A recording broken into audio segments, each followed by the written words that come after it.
Brothers and Sisters, the album and the book on this Sonic Obsession.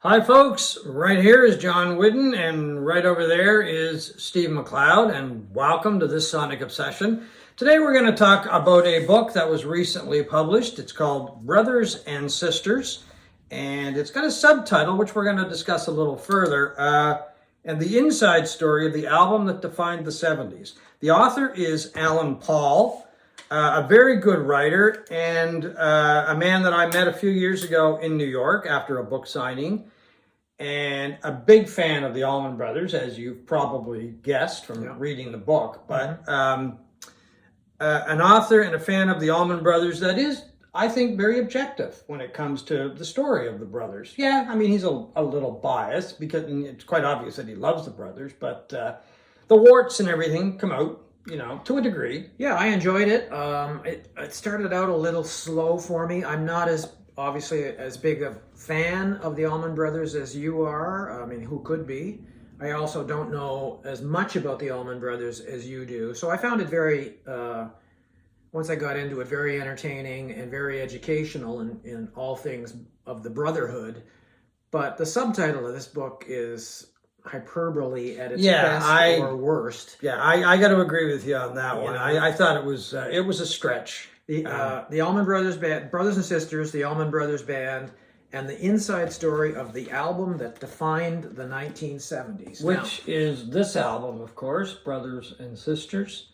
I'm not sure. Which is a great album. I like it, but I don't think anybody would pick it as a defining album of the 1970s. No, I wouldn't even pick it as an album that defined the Allman Brothers, as far as that goes. I mean, don't get me wrong, I like the album, but it's definitely not one of my favorite Allman Brothers albums. I like it a lot. In fact, I think it might be my favorite studio album. Oh, really? Oh, okay. Yeah. I really like it, but it's not a defining album of the 1970s. I mean, there's a million other albums that you could probably pick. But as a read and a look at the inner workings of this band, I found it really, really good. Yeah. And I thought it got better as we went on. There were lots of things in there that I wasn't aware of.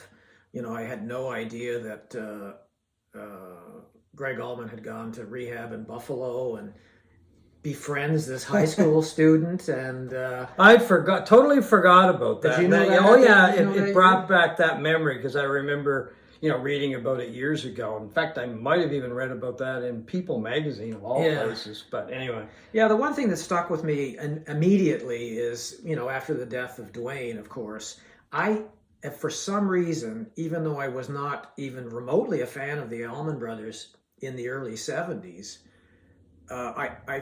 for some reason, a story in Circus magazine from that period after he had died, and I think it was a story about them doing Eat a Peach. I remember somebody in the band, or all of them in the band, saying, you know, kind of bemoaning the fact, obviously, that Duane was gone, but also saying, why did this guy play with us? We're not even in his league.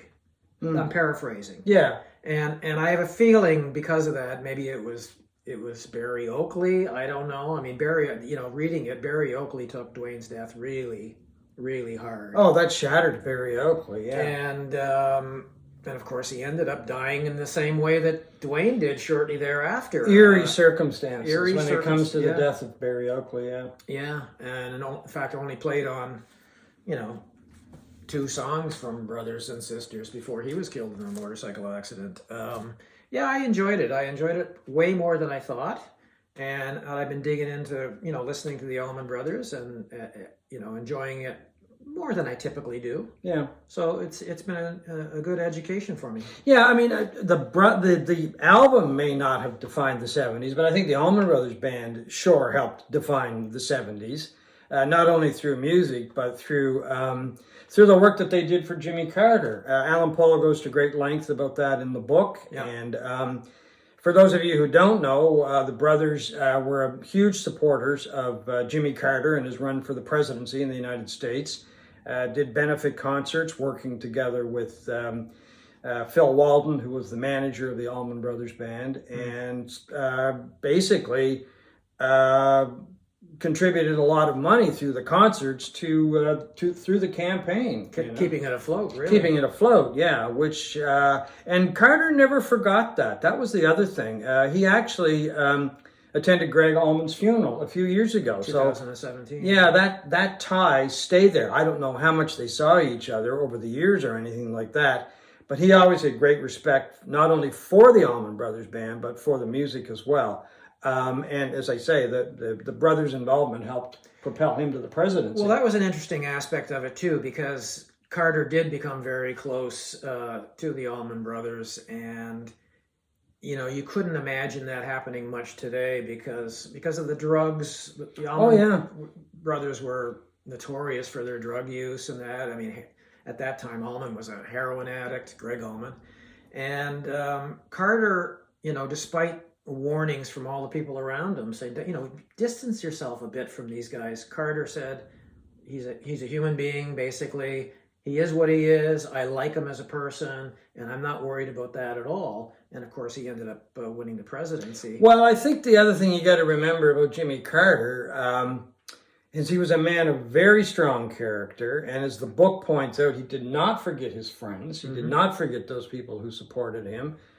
Something which, I don't know, it's still there in politics, but boy, it's rare. Yeah. I mean, Carter is one of those guys that he's always stood out for me, and I will always admire the man. But that's the thing I found about this book, too, is that the people that worked with the Allman Brothers Band, and supported the Allman Brothers Band, and the people that they were supporting, kind of vice versa, they did stick together.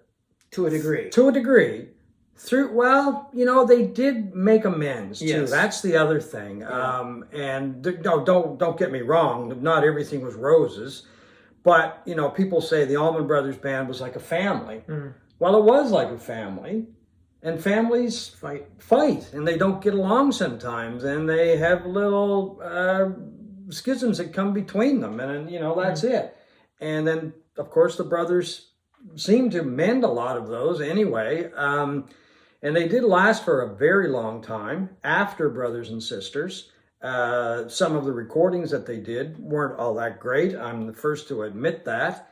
There were some stumbles along the way. Yeah.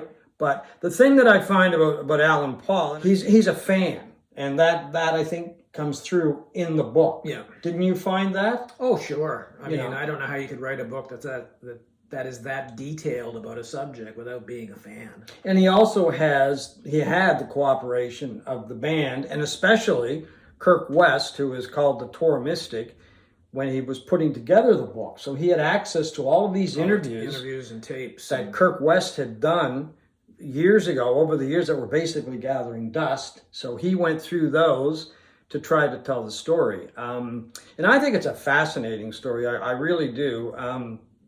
No, not everything was roses and the drug use, but the brothers, they came back together again. And after Duane died, and of course with Barry's death, they picked up the pieces. And as this book points out, and Brothers and Sisters, the album points out, they decided not to get another guitar player, and instead brought in Chuck Leavell and keyboards, who now is, the last I heard, the musical director for the Rolling Stones. Yeah. And that piano on Jessica it's monumental. To me, that's one of the best songs that the Allman Brothers ever did. And they did have some other guitar help on Brothers and Sisters from a guy called Les Dudek. Yeah. But I think what the book does, and when it's talking about the album, is that it also shows how Dickie Betts stepped up to the plate and really took over, not just in writing material, but in his guitar playing. And I think that was a huge factor. And to this day, I think, unfortunately, Dickie really gets overlooked. There was some rough waters with Dickie and the band, and the parting of the ways was not good. But I think he and Greg were anyway able to patch things up before Greg passed away. But Dickie Betts was a huge part of that band. Well, I think he carries the load on Brothers and Sisters. I agree with you his there. guitar playing on that album is, with Duane gone is phenomenal. Yeah, I mean, especially Jessica, even a song like Pony Boy that's on that album, right? But we saw the brothers years ago at the Beacon Theater in New York with Dickie playing guitar, still with them. And my wife still says that was one of her favorite brothers shows. Mm-hmm. And she's seen them almost as many times as I have, mm-hmm. which is bordering 20. And she just said that he just stood out and was just fascinating, very charismatic, and one hell of a guitar player. Do you want to talk about Greg Allman, your encounter with Greg? Well, this was years after Brothers and Sisters, and he was touring here, and he was playing the Misty Moon.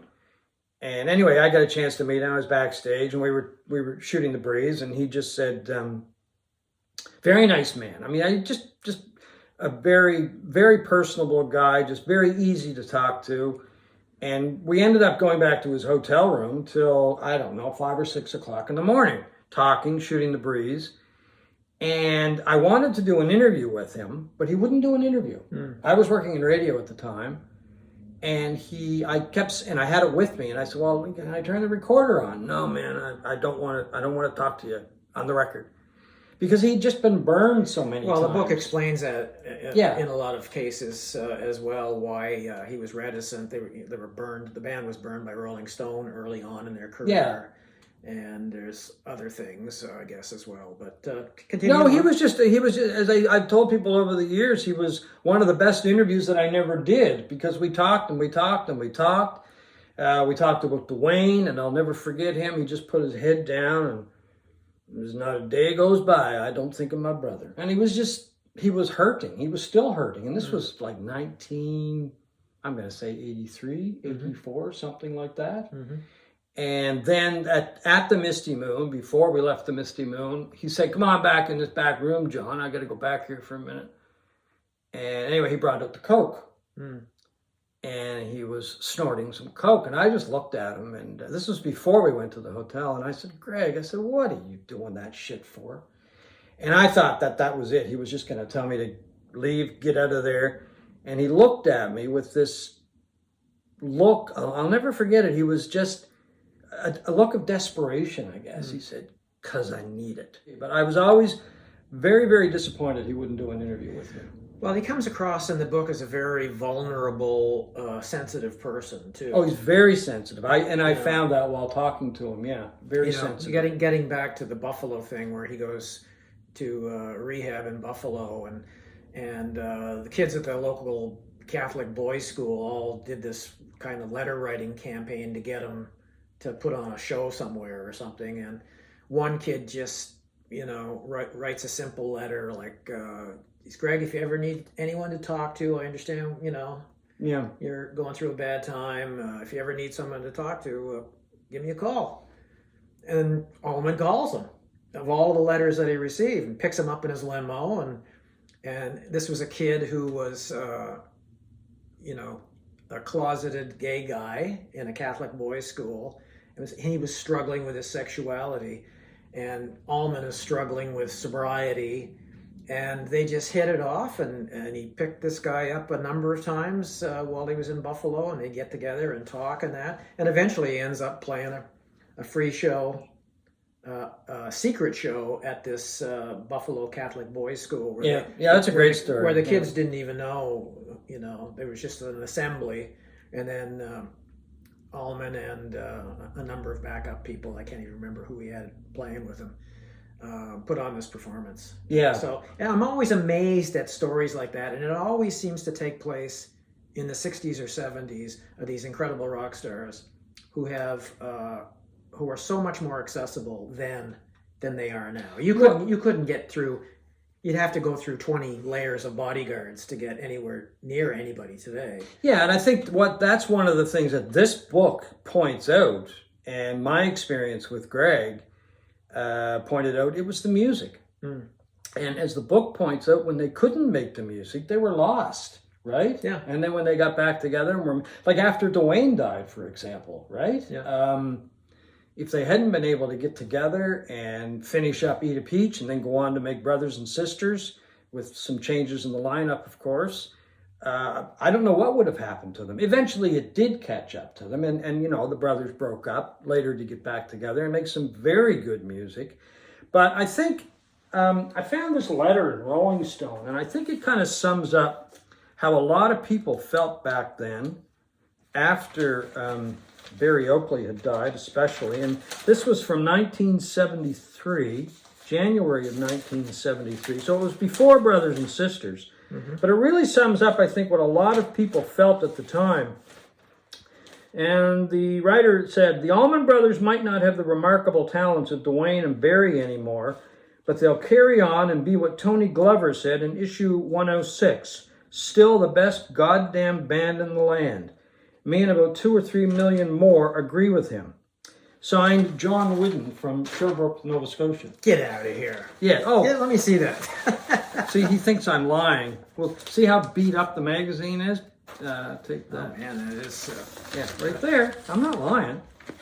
Holy But that's how influential they were in the 70s. Oh, my God. Sherbrooke, Nova Scotia. Are you going to show it up there? Well, they got to, you know, we're not lying. I don't know if that will focus. I wouldn't make something like that up. No. Wow. They'll print anything. So that was from January 1973. So that was actually before Brothers and Sisters came out. What a rag. But it was after the... Yeah, you're just jealous again. Of course. What can I say? Yeah. As I said, everybody that I've ever met that was associated with the Allman Brothers Band was really nice, really easy to get along with. I remember years ago, during this era of the book that Alan Paul writes about, I wanted some publicity shots or anything to do with the brothers, so I wrote Capricorn Records. And he sent me a whole bunch of stuff, like bios and 8x10s, all kinds of stuff. Really, I get this little package in the mail, which I thought was great, because a lot of times if you sent something to a record company or whatever, that you never heard from them again. But that would have been Phil Walden and his staff. Anyway, folks, the Allman Brothers Band, Brothers and Sisters by Alan Paul.